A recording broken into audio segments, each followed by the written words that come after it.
Social మీడియాలో viral అయిన video వల్ల తీవ్రమైన మనోవేదనకు గురైన దీపక్ ఎవరైతే కేరళలోని కోజికోడ్కు చెందిన దీపక్ అతను ఒక సేల్స్ మేనేజర్గా పనిచేస్తున్నారు. దీపక్ డెత్ కేసు ఇప్పుడు కొత్త మలుపు తిరుగుతుంది. దీపక్ డెత్ కేసులో ఎవరైతే కీలక నిందితురాలుగా భావిస్తున్నారో, ఎవరైతే కారకురాలుగా భావిస్తున్నారో, ఎవరైతే షిమ్జితా ముస్తఫా, ఆ షిమ్జితా ముస్తఫా చుట్టూ అనేక కథలు ఇప్పుడు వెలుగులోకి వస్తున్నాయి. షిమ్జితా ముస్తఫా కేవలం సోషల్ మీడియాలో ఫేమస్ అవ్వడం కోసం మాత్రమే వీడియోలు రికార్డ్ చేస్తుందని, గతంలో కూడా ఇటువంటి వీడియోలు రికార్డ్ చేసి కొంత ఫేక్ ఎడిట్ అంటే చీట్ షాట్స్ అంటారు, కొన్నిసార్లు చీటింగ్ వీడియోలు అంటారు, అంటే వేరే ఎక్కడో జరిగిన సంఘటనను తీసుకొచ్చి ఇక్కడ తను రికార్డ్ చేసిన వీడియోకి అటాచ్ చేసి తనే బాధితురాలిగా ఉన్నాను చూడండి అని చెప్పే ప్రయత్నం చేసినట్టుగా గతంలో కూడా 2 వీడియోలు రికార్డ్ చేసి షిమ్జితా సోషల్ మీడియాలో అంటే ఫేస్బుక్లో అట్లాగే ఇన్స్టాగ్రామ్లో అప్లోడ్ చేసిన సంఘటనలు ఉన్నాయని పోలీసులు గుర్తించారు. షిమ్జితా ప్రస్తుతం పరాలిలో ఉన్నారు. షిమ్జితా పైన కోజికోడ్లోని మెడికల్ కాలేజీ పోలీస్ స్టేషన్లో కేసు నమోదైంది. షిమ్జితాని పోలీసులు వెతుకుతున్నారు. షిమ్జితా దేశం విడిచి పారిపోయే అవకాశం ఉందని కూడా పోలీసులు భావిస్తున్నారు. ఈ నేపథ్యంలో రెడ్ కార్నర్ నోటీసులు కూడా జారీ చేసే ప్రయత్నం చేస్తున్నారు. ప్రస్తుతం షిమ్జితా ఎప్పుడైతే దీపక్ మొన్న ఆదివారం రోజు దీపక్ తన ఇంట్లోనే ప్రాణాలు తీసుకున్నాడు, ఆత్మహత్య చేసుకున్నాడు, దీపక్ ప్రాణాలు తీసుకున్నాడు.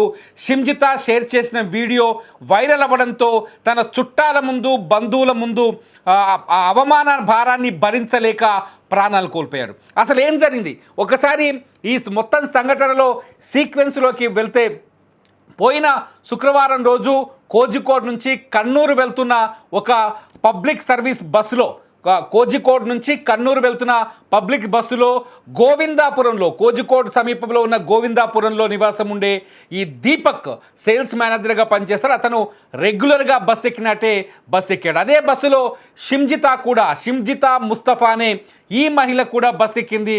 బస్ ఎక్కిన తర్వాత తన మొబైల్ ఫోన్ తీసుకొని, శుక్రవారం రోజు తన మొబైల్ ఫోన్ తీసుకొని వీడియోని రికార్డ్ చేసింది. మీరు ఆ వీడియోని స్క్రీన్లో చూస్తున్నారు. ఈ సంఘటన గురించి ఇప్పటికే సోషల్ మీడియాలో చర్చ జరుగుతుంది. నేను ఒక సీక్వెన్స్ని తీసుకొచ్చే ప్రయత్నం చేస్తున్నాను. వీడియోని రికార్డ్ చేస్తున్న సందర్భంలో షిమ్జితా ఆ వీడియోని రికార్డ్ చేసి, నిజానికి షిమ్జితా బస్సులో వీడియో రికార్డ్ చేస్తూ ఉంటే ఒక దీపక్ మాత్రమే లేడు ఆ బస్సులో. మీరు దీపక్ను చూస్తున్నారు వీడియోలో. దీపక్తో పాటు కొంతమంది మహిళలు ఉన్నారు. ఒక మహిళ ఫోన్ మాట్లాడుతుంది. చాలామంది కూడా ఈ షిమ్జితా ముస్తఫా వీడియో తీస్తున్న సందర్భాన్ని గమనిస్తూ ఉన్నారు. షిమ్జితా ముస్తఫా ఆ వీడియో తీస్తుంటే, సాధారణంగా సోషల్ మీడియాలో అందరూ రీల్స్ చేస్తున్నారు కాబట్టి షిమ్జితా కూడా బస్సులో ఒక రీల్ చేసే ప్రయత్నం చేస్తుందేమో, లేకపోతే రీల్స్ రికార్డ్ చేసుకుంటుందేమో అనుకున్నారు.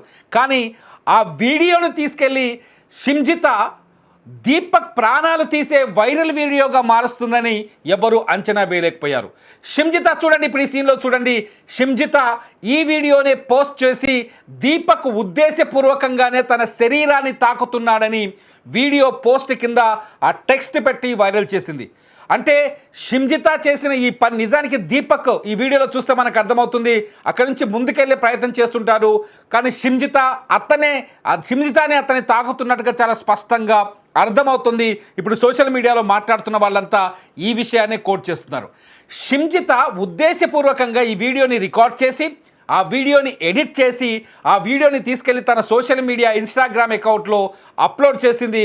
ఈ విషయం కనీసం దీపక్కి తెలియదు, ఆ బస్సులో ఉన్న మిగతా వాళ్ళకి తెలియదు. పోలీసు ఇన్వెస్టిగేషన్లో ఏదైతే మెడికల్ కాలేజ్ పోలీస్ స్టేషన్ ఉంది కదా కోజికోడ్లో, ఆ పోలీసులు కేసు విచారణ చేస్తున్న సందర్భంలో బస్సులో ఉన్న వాళ్ళు చెప్పారు ఆమె రీల్ చేస్తుంది అనుకున్నాం, కానీ ఇంత న్యూసెన్స్ చేస్తుందని అనుకోలేదు, ఒక వ్యక్తి ప్రాణాలు బలి తీసుకుంటుందని అనుకోలేదని ఆ బస్సులో ఉన్న వాళ్ళు చెప్పినట్టుగా స్టేట్మెంట్స్ ఇప్పుడు తెరపైకి వస్తున్నాయి.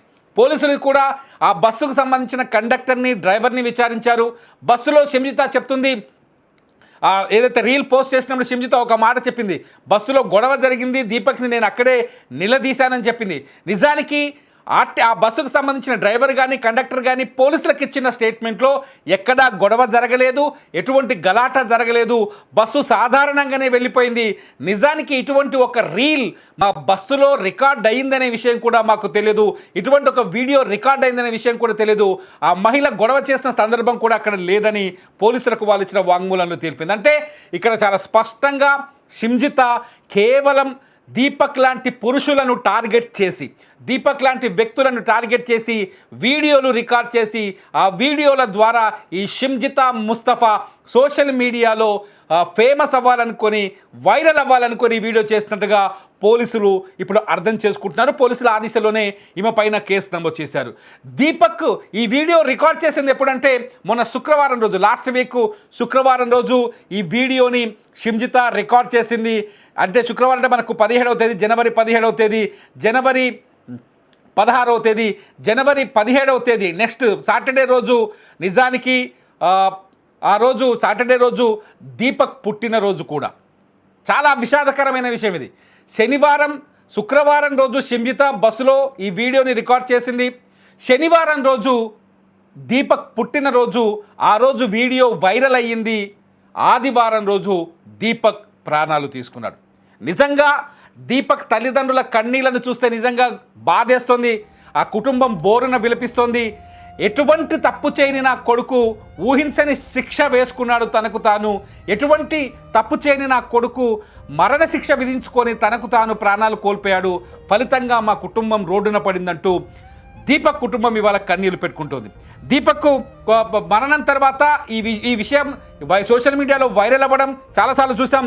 సోషల్ మీడియాలో మగవాళ్ళు ఈ విషయాన్ని నిరసిస్తూ, ఈ దీపక్ ఆత్మహత్య విషయాన్ని నిరసిస్తూ, షింజితాని వ్యతిరేకిస్తూ అనేక రీల్స్ను కూడా చేస్తూ ట్రోల్ చేస్తున్నారు. మనం చూడొచ్చు, బస్సుల్లో అట్టపెట్టెలు కట్టుకొని కొందరు పురుషులు బస్సుల్లో కనిపించడం, లేకపోతే ఆ మహిళకి పురుషుడికి మధ్య ఏదైనా సీట్ ఉంటే ఆ సీటు మధ్యలో ఒక సెక్యూరిటీగా అట్టపెట్ట పెట్టుకోవడం. ఎందుకంటే ఎక్కడైనా తగిలిందనుకోండి, ఆ మహిళలకి తన శరీరం తగిలిందనుకోండి, దాన్ని ఒక న్యూసెన్స్గా మార్చి తమ పైన వైరల్ చేస్తాడని ఒక సందేశం ఇచ్చే విధంగా రీల్స్ చేయడం, ట్రోల్స్ చేయడం.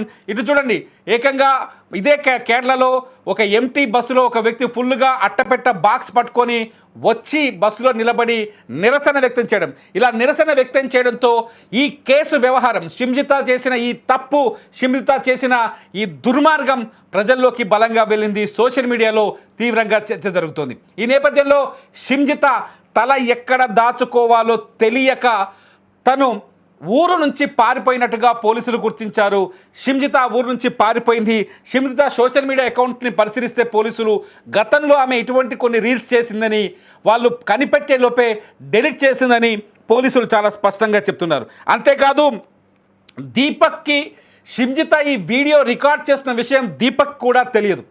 పోలీసుల విచారణలో బయటపడింది ఏంటంటే, ఈ షింజిత అనే ఈ షింజిత ముస్తఫా అనే ఈ మహిళ ఈయన కేవలం ఫేమస్ అవ్వాలనో లేకపోతే శాడిజమో తెలియదు. గతంలో ఉన్న వీడియోస్ చూస్తుంటే ఈ అమ్మాయి ఒక శాడిస్టిక్ మెంటాలిటీ కలిగి ఉన్నదని చాలా స్పష్టంగా అర్థమవుతుంది. గతంలో కూడా ఇటువంటి వీడియోలు రికార్డ్ చేసింది, చీటింగ్ వీడియోస్ తీసుకొచ్చి పెట్టిందని పోలీసులు చెప్తున్న మాటలు బట్టి చూస్తే. అంటే చూడండి, ఒక్కసారి ఆలోచించండి. చాలామంది మహిళల పట్ల అసభ్యంగా ప్రవర్తించే మగవాళ్ళు ఉన్నారు, లేదని చెప్పడానికి లేదు. హైదరాబాదులో కానీ పెద్ద పెద్ద సిటీస్లో కానీ షీ టీమ్స్ పట్టుకుంటున్న దుర్మార్గుల్లో చాలామంది మహిళల్ని టార్గెట్ చేసి పబ్లిక్ ప్లేసుల్లో మహిళల్ని ఇబ్బంది పెట్టేవాళ్ళు, వాళ్ళ శరీరాన్ని అసభ్యంగా తాకే దుర్మార్గులు, జులాయిలు, నీచులు చాలామంది ఉన్నారు. కానీ కొందరు దుర్మార్గులు నీచుల గురించి చెప్పాలనే ఉద్దేశంతోనో లేకపోతే అటువంటి విషయాలతో ఎక్స్పోజ్ అవ్వాలనో ఫేమస్ అవ్వాలనే ఉద్దేశంతోనో షింజిత చేసిన ఈ ప్రయోగం ఒక అమాయకుడి ప్రాణాన్ని బలి తీసుకుంది. షింజిత ఇన్స్టా, ఇప్పుడు ఫేస్బుక్ పూర్తిగా బ్లాక్ చేసింది. బ్లాక్ చేసి కోజికోడ్ నుంచి పారిపోయింది. దేశం నుంచి కూడా పారిపోయే ప్రయత్నం చేస్తున్నట్టు తెలుస్తుంది. ఇప్పటికే ఈ అంశం పైన కర్ణాటకలో మానవ హక్కుల సంఘం కూడా సుమోటో కేసు నమోదు చేసింది. ఈ అంశం పైన పూర్తి స్థాయి విచారణ జరపాలని ప్రభుత్వానికి ఆదేశాలు జారీ చేసింది. షింజిత నిజంగా ఇక్కడ తాను చేసిన ఈ వీడియోని వైరల్ చేయటం వల్ల అన్యాయంగా ఒక వ్యక్తి చనిపోవడం నిజంగా ఇదొక ఆత్మహత్య కాదు. నిజానికి ఇదొక ఆత్మహత్య కాదు, ఖచ్చితంగా దీపక్ని షింజిత హత్య చేసిందనే భావిస్తున్నారు అనేక మంది. సోషల్ మీడియాలో కావచ్చు, లేకపోతే కొంతమంది మేధావులు కావచ్చు, ఈ విషయాన్ని ఉటంకిస్తున్నారు. దీపిక లాంటి శాడిస్టిక్ మెంటాలిటీ ఉన్న వాళ్ళు, అది పురుషులు కావచ్చు, ఇంకెవరైనా పురుషులు కూడా కావచ్చు, శాడిస్టిక్ మెంటాలిటీ ఉన్న వాళ్ళని ఖచ్చితంగా వాళ్ళపైన కఠిన చర్యలు తీసుకుంటేనే మరొకసారి ఇటువంటి సంఘటనలు జరగవని చెప్పేసి ఆవేదన వ్యక్తం చేస్తున్నారు, ఆందోళన వ్యక్తం చేస్తున్నారు. షింజిత మానసిక ఆనందం పొందొచ్చు, షింజిత తన తన సాడిస్టిక్ సంతృప్తి పొందొచ్చు. షింజిత తన తన ఒక సాడిస్ట్గా సంతృప్తి పొందొచ్చు, తనకు తాను సంతృప్తిని కలగొచ్చు ఆమెకి. కానీ అన్యాయంగా తన మానసిక పైశాచిక ఆనందానికి దీపక్ అనే ఒక 40 ఏళ్ల వ్యక్తి అన్యాయంగా ప్రాణాలు కోల్పోయాడు. దీపక్ చేసిన తప్పేమీ లేదు.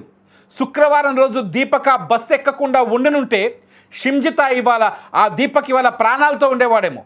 శుక్రవారం రోజు అతను ఆ బస్సు ఎక్కకుండా ఉండనుంటే శనివారం రోజు చాలా సంతోషంగా తన పుట్టినరోజు జరుపుకునేవాడేమో. ఎప్పుడైతే ఆ వీడియో వైరల్ అయిందో దీపక్కి, అంటే శుక్రవారం వీడియో వైరల్ అయింది, శనివారం రోజు దీపక్కి హ్యాపీ బర్త్డే చెప్పే ప్రతి ఒక్కరూ ఆ వీడియో షేర్ చేసి, నువ్వు బస్సులో ఇలా ఎందుకు చేశావు, మహిళల పట్ల ఇంత అసభ్యంగా ఎందుకు ప్రవర్తించావు, నీ ప్రవర్తనని ఒక అమ్మాయి వీడియోలో రికార్డ్ చేసి సోషల్ మీడియాలో పెట్టింది, నువ్వు బతికున్నా చచ్చిపోయినట్టే అంటూ అతన్ని అవమానించారు. ఆ అవమాన భారాన్ని భరించలేక పాపం అమాయకుడైన దీపక్ ప్రాణాలు కోల్పోయాడు. పోనీ తప్పు చేశాడు, కావాలనే ఉద్దేశపూర్వకంగా ఈ పని చేశాడంటే ఖచ్చితంగా శిక్షణ ఆయన భరించేవాడేమో, అలా వైరల్ చేయడం కూడా కరెక్ట్ అయ్యేదేమో. కానీ అక్కడ అటువంటిది ఏమీ లేదు. కేవలం షింజిత టార్గెట్ చేసి మరి దీపక్ ప్రాణాన్ని బలి తీసుకుంది. ఇవాళ దీపక్ అన్యాయంగా చనిపోయాడు. దేశవ్యాప్తంగా దీపక్కి సానుభూతి కనిపిస్తోంది. దేశవ్యాప్తంగా సోషల్ మీడియాలో ఈ అంశం పైన చర్చ జరుగుతుంది. మీరేమనుకుంటున్నారు?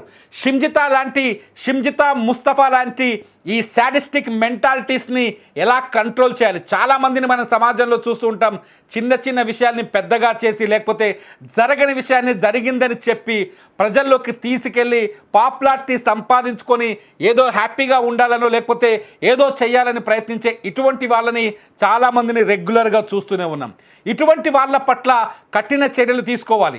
ఇటువంటి వాళ్ళ పట్ల ఏ విధమైన కఠిన చర్యలు తీసుకుంటే బాగుంటుంది? చట్టంలో కూడా ఇటువంటి వాళ్ళకి ఖచ్చితంగా కఠిన శిక్షలు విధించే పరిస్థితులు వెసులుబాటు చట్టంలో కూడా కల్పించాలని చాలామంది డిమాండ్ చేస్తున్నారు. మీరేమనుకుంటున్నారు? షింజిత లాంటి వ్యక్తులని ఎలా శిక్షిస్తే దీపక్ కుటుంబానికి సంపూర్ణ న్యాయం జరుగుతుందని మీరు భావిస్తున్నారు? మీరేమనుకుంటున్నారో ఖచ్చితంగా ఈ వీడియో కింద కామెంట్ చేయండి. మానవతావాదులంతా కామెంట్ చేసినప్పుడే, ఇది మన రాష్ట్రం సమస్య కాకపోవచ్చు, కానీ ఇటువంటి విషయాలపైన చర్చ జరిగినప్పుడే ఖచ్చితంగా ఈ అంశం మరొక మార్పుకి కారణమవుతుంది. ఆ మార్పులో కామెంట్ల ద్వారా మీరు భాగస్వాములు అవ్వండి. చూస్తూనే ఉండండి సుమన్ టీవీ అప్డేట్స్ కోసం.